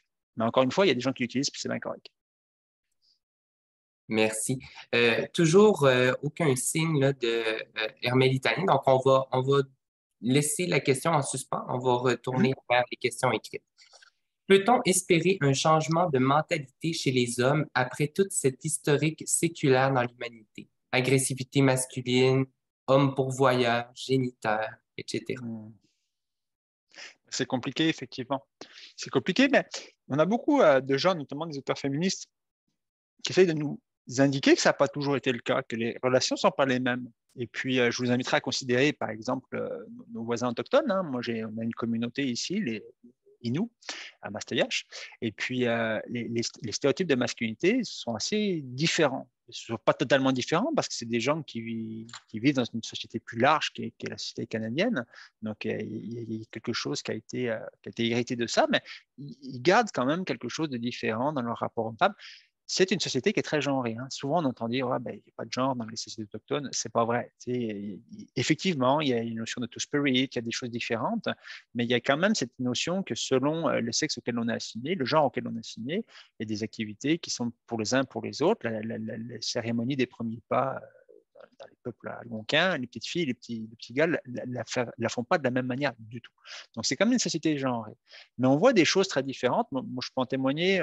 J'ai accompagné des gars dans des dossiers de violence conjugale. Et puis, quand on travaille un peu la notion de consentement en groupe, il y a tout le temps la question. Puis vous, les gars, est-ce que des fois, vous avez eu des rapports non consentis avec votre conjointe, etc. Les hommes autochtones n'ont aucune gêne à lever la main et dire oui, moi ça m'arrive, parce qu'on voit qu'il n'y a pas de tabou à ce niveau-là. Fait que c'est très anecdotique hein, cet exemple-là, mais c'est pour vous donner l'idée que oui, il y a des constructions masculines, oui, il y a des guerres de presque tout le temps, puis c'est même pas vrai de dire de tout le temps. On a beaucoup d'anthropologues, notamment avec des couleurs un peu anarchistes, qui amènent l'idée qu'il n'y a pas toujours eu des guerres, en fait. Mais toute société va produire des modèles, puis c'est légitime. Puis la capacité qu'on a à créer une société sans modèle, hein, qui est une proposition qui existe aujourd'hui, notamment du côté des personnes qui s'identifient comme non-binaires, ben, elle reste à discuter. Est-ce que c'est possible ou pas? Je ne le sais pas. Par contre, on est capable de faire des devoirs d'inventaire et on a déjà commencé. La société dans laquelle on vit, on peut s'attarder sur son conservatisme. Moi, je m'attarde plutôt sur son extraordinaire capacité de changement. Parce que je lis beaucoup d'anthropologie. Et puis, s'il y avait un martien anthropologue qui avait débarqué dans les années 50, qui avait observé la société, les structures familiales, la sexualité, les rôles de genre, puis qui redébarquait 70 ans après, il ne la reconnaîtrait pas, sa société. Beaucoup de familles monoparentales, des familles homoparentales. On a même des familles structurées autour pas d'enfants, ou autour du couple polyamoureux. On a toutes sortes de variétés qui s'expriment aujourd'hui dans la société canadienne. 70 ans, à l'échelle d'une vie, c'est beaucoup. À l'échelle d'une société, c'est un battement d'aile de papillon. L'humanité, on s'est regroupé. Les premières marques d'art de l'humanité, c'est 40 000 ans. Fait que vous comprenez que 70 ans, c'est rien. Il y a 40 000 ans, on commençait à créer des cultures, toutes sortes de dessins et compagnie. La sédentarité, c'est 7 000 ans. Là, on vous parle d'une échelle de temps de 70 ans. C'est extrêmement, j'allais dire brutal, mais il ne faut pas le voir comme quelque chose de péjoratif, mais c'est un changement majeur. Puis c'est peut-être pas pour rien aussi, comme on a des mouvements très traditionnalistes, masculinistes qui prennent un peu du mieux actuellement, c'est parce que la société change très vite, puis ça fait peur. Ça fait peur. Moi, ça ne me fait pas peur. Moi, je trouve que c'est plutôt une bonne chose. Puis j'accompagne ce changement, plus inclusif, plus tolérant. Mais je tiens à souligner le fait que les choses changent, les choses changent vite. Et puis, notre rôle, c'est de les accompagner et de voir comment chacun, on se sent par rapport à ça. Merci. On a encore 8 questions et pour 20 minutes. Donc, on va essayer de toutes les prendre. Je vais essayer aussi d'y aller là, en les reformulant du mieux que je le peux, peut-être en mettant plusieurs dans une même question. Donc, on y va tout de suite avec une question qui nous est posée. Que pensez-vous de la pensée de notre poète national, M. Gilles Vigneault, qui a dit un jour en entrevue télévisée, les gens qui ont peu de vocabulaire sont ceux qui en viennent le plus souvent au point. Ben, moi, je suis écrivain aussi, fait que comment je pourrais désavouer Gilles Vigneault là-dessus? Ça me paraît essentiel. Mais ça me paraît essentiel, mais on ne parle que de la moitié du problème. La moitié du problème, c'est être capable de nommer ses besoins adéquatement, avec puis le parler avec un dialogue et puis une communication non violente. Mais l'autre partie, c'est aussi d'identifier ses besoins. Puis ça, c'est plus problématique du côté des hommes. Fait que oui, tout à fait, mais pas seulement. Ça prend aussi de savoir qu'est-ce qu'on veut. Ça paraît clair qu'est-ce qu'on veut. Ben, bien sûr, on sait ce qu'on veut. C'est pas vrai. C'est pas vrai qu'on sait ce qu'on veut. Et puis moi, je le vois dans mon travail. C'est-à-dire que les gars, là, quand ils font le résumé d'une situation, c'est je suis rentré, je dis ça n'a pas d'allure, ceci, cela, ça. Mais à aucun moment ils disent qu'est-ce que ça leur fait, qu'est-ce qu'ils vivent, pourquoi ça leur plaît pas.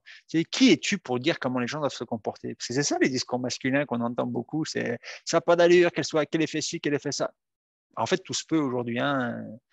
Les gens vivent bien comme ils veulent, il y a des coupes ouvertes, des coupes pas ouvertes, il y a des troubles, tout ce qu'on veut. Fait que la question, c'est qu'est-ce que je vis?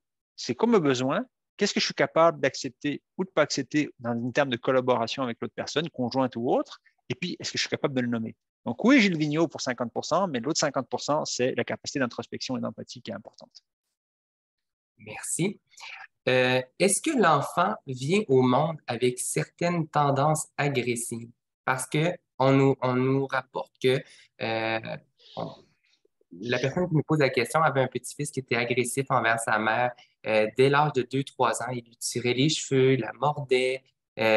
Donc, est-ce que à ce moment-là, ça peut être des premières tendances agressives qui nous suivent tout au long de notre vie?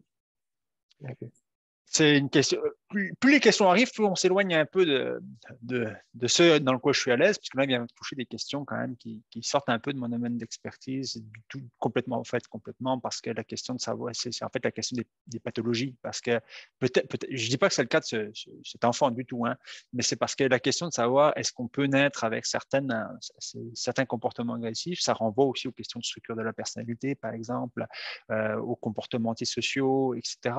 Fait que, encore une fois, est-ce que c'est inné et acquis? Je ne le sais pas. Là, on va chercher loin. Ce que je peux vous dire, c'est qu'effectivement, je vous ai fait une présentation sur la violence masculine, puis qui peut s'appliquer à certains égards à la violence en général. Il ne faut pas oublier que je ne fais pas de distinction nécessairement. Je ne rentre pas dans cette espèce de finesse de regard sur la violence parce que on n'a pas beaucoup de temps. Je l'ai fait un petit peu dans mon livre, mais pas tellement.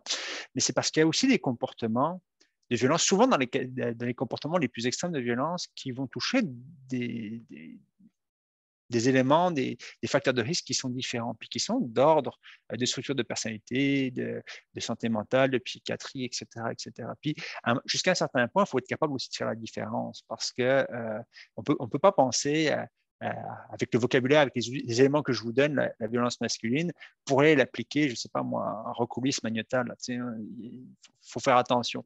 Donc, dans le cas des petits enfants qui peuvent témoigner beaucoup de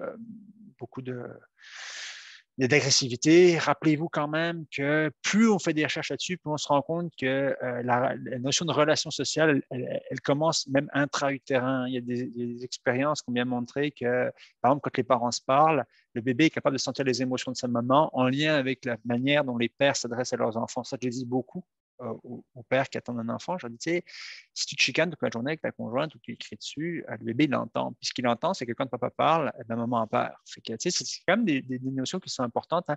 Il y a des livres de Boris Cyrulnik qui parlent de ça. Moi, ce n'est pas ma spécialité. Je vous livre un peu des réflexions générales, de la manière dont je regarde un peu. Je n'ai pas tellement d'éléments précis à vous donner. Je vous invite simplement à considérer le fait que à 3 ans, avoir des comportements violents, ça peut être de l'acquis. Ce n'est pas nécessairement liné. Et puis que si c'est de l'inné, ben, ça peut renvoyer à des questions de structure de personnalité ou autres, dont on ne sait même pas finalement si c'est de l'acquis ou de l'inné, ces questions-là. Je ne peux pas faire mieux qu'une réponse évasive.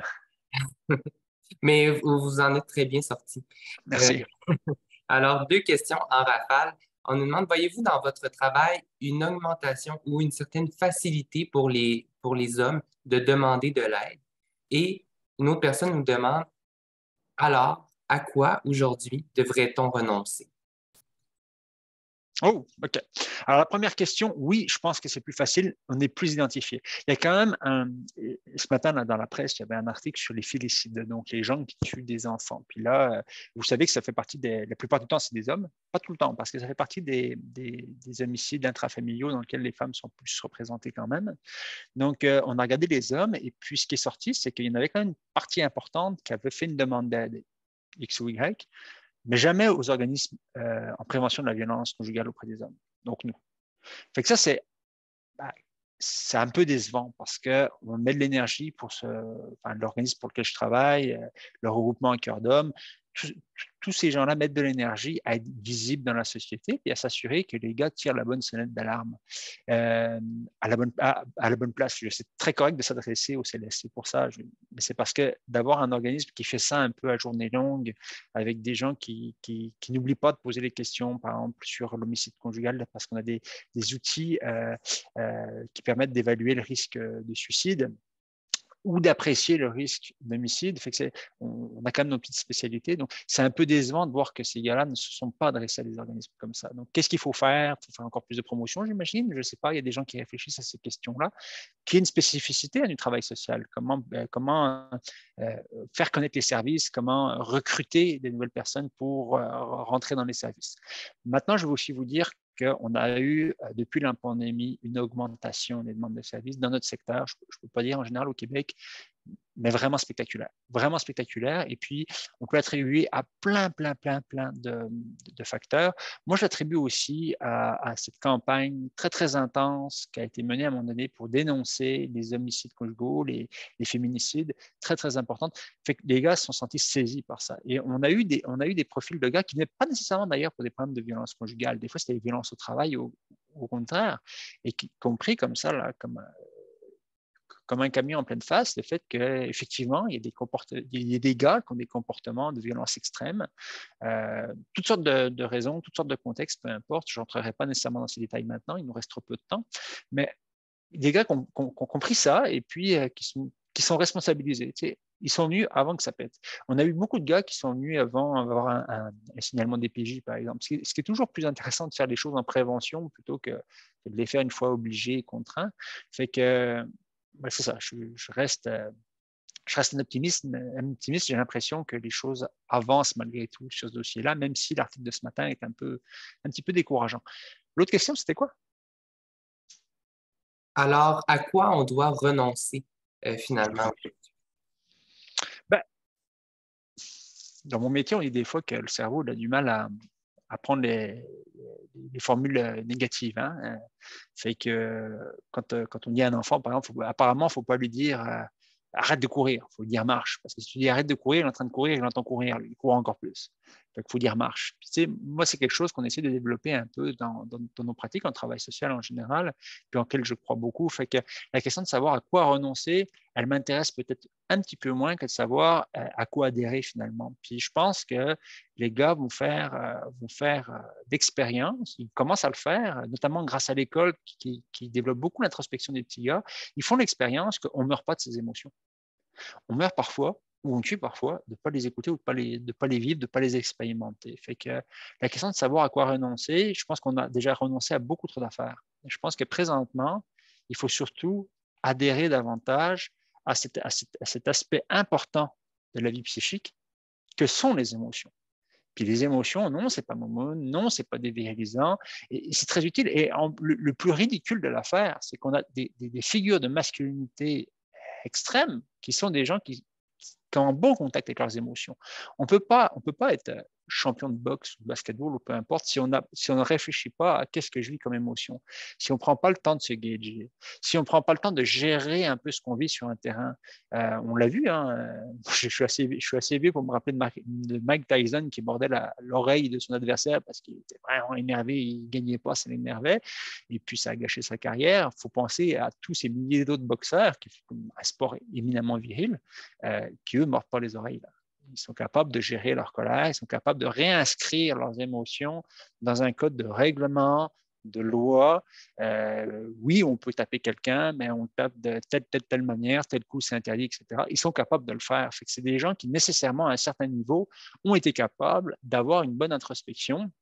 L'empathie, on pourra en reparler, encore que ça, c'est peut-être un peu une caricature. Moi, je connais plein de boxeurs qui sont des gens très empathiques, et puis d'ailleurs, ils ont le consentement de l'adversaire pour lui taper dessus. Hein. Donc, tout ça pour dire que je pense que les hommes vont comprendre que adhérer à ces émotions-là, c'est pas forcément quelque chose qui va leur enlever quelque chose.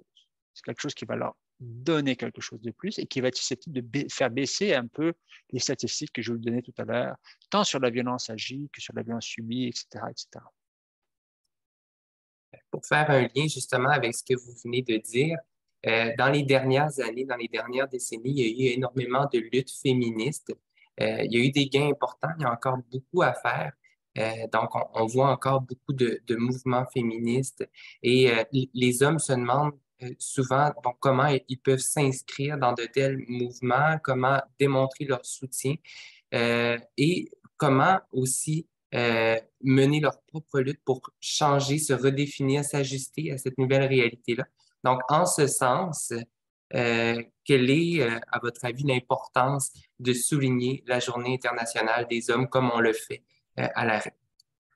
Moi, je vais réagir au terme, en fait, vous n'avez pas prononcé, mais que le terme d'allié, hein, parce que du côté des mouvements féministes, on a une réflexion qui est tout à fait légitime, qui est de dire comment est-ce qu'on peut essayer d'impliquer les hommes, mais sans se faire déposséder de nos actions, de notre implication. Et puis, du côté des hommes, c'est qu'est-ce que je fais, moi, comment je m'implique ou pas. Puis, toutes ces réflexions-là sont légitimes, puis je les laisse. Moi, j'amène un élément différent qui est de dire à la stratégie de l'allié, j'amène la stratégie de la responsabilité.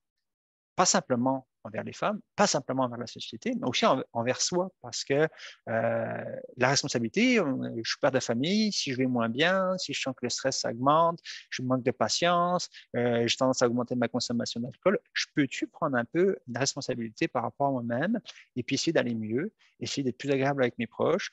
Si j'y arrive pas, je ne vais pas me culpabiliser, ça ne sert à rien, mais mettre en place des actions pour faire en sorte que les choses se passent mieux pour tout le monde.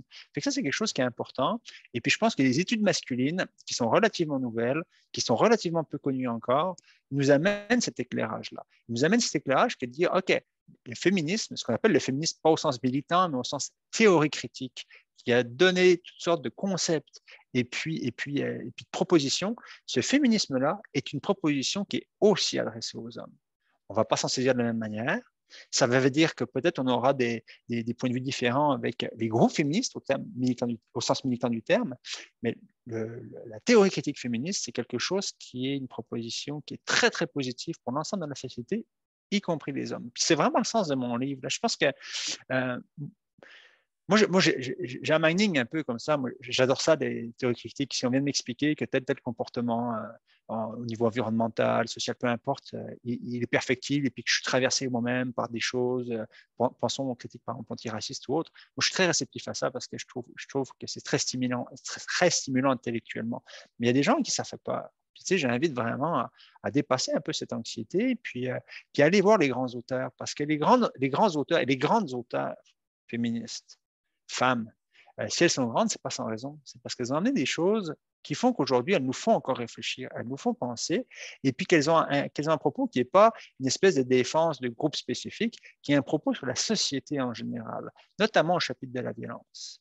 Et puis j'ai écrit un article il n'y a pas très très longtemps sur la Russie, la guerre, où je disais qu'en tant que société, on a un intérêt, à mon avis assez viscéral, à se méfier de toute proposition, de toute forme d'éducation, de valorisation des figures masculines viriles, la vraie masculinité virile.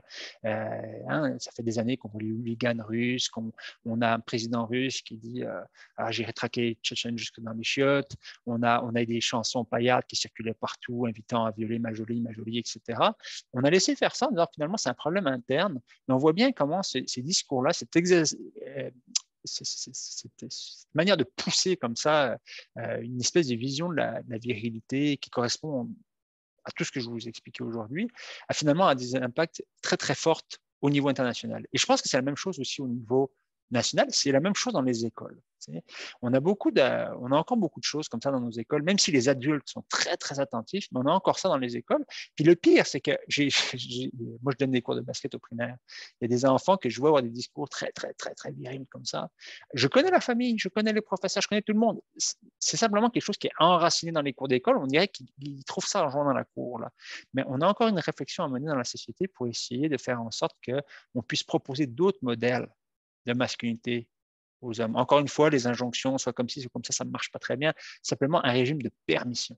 On peut être autrement, on n'est pas obligé de fonctionner comme ci, comme ci, comme ci, comme ça, dans toutes les sphères de nos vies. Je ne sais même plus si j'ai répondu à la question. Après 1 heure et demie, ma concentration baisse un peu.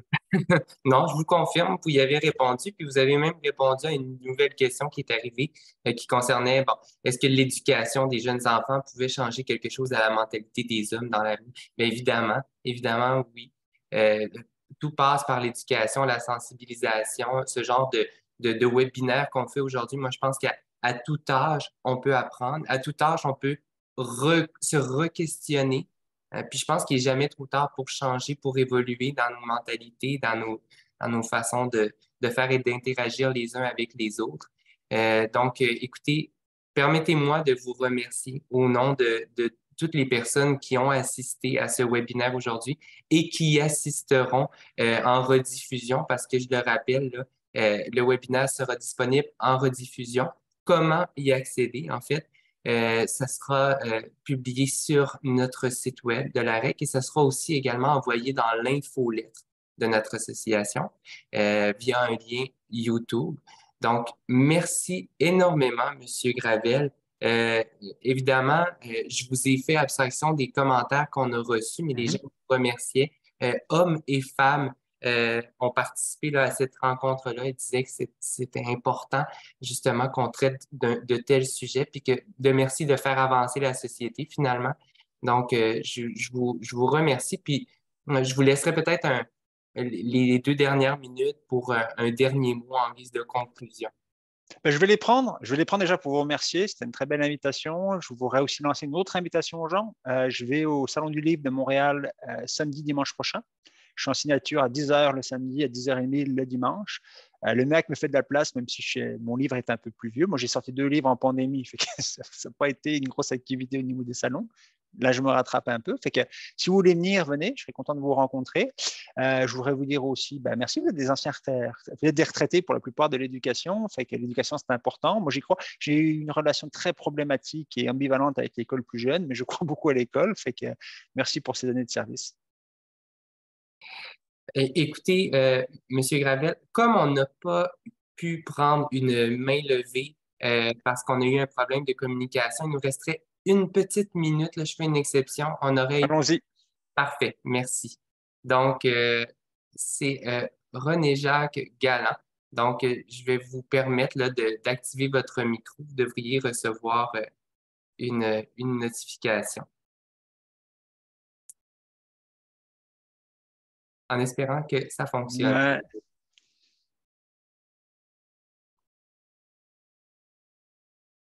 Ça ne semble pas fonctionner. Mais écoutez, ce qu'on peut faire, si jamais il y a des questions qui demeurent en suspens ou des commentaires qui vous sont directement adressés, on vous les fait parvenir, M. Gravel, sans problème. Parfait. Parfait. Merci bien. Merci beaucoup encore une fois à vous. Puis, je vous demande de rester avec nous. On va mettre fin au webinaire, puis on pourra se parler. Parfait. Merci bien.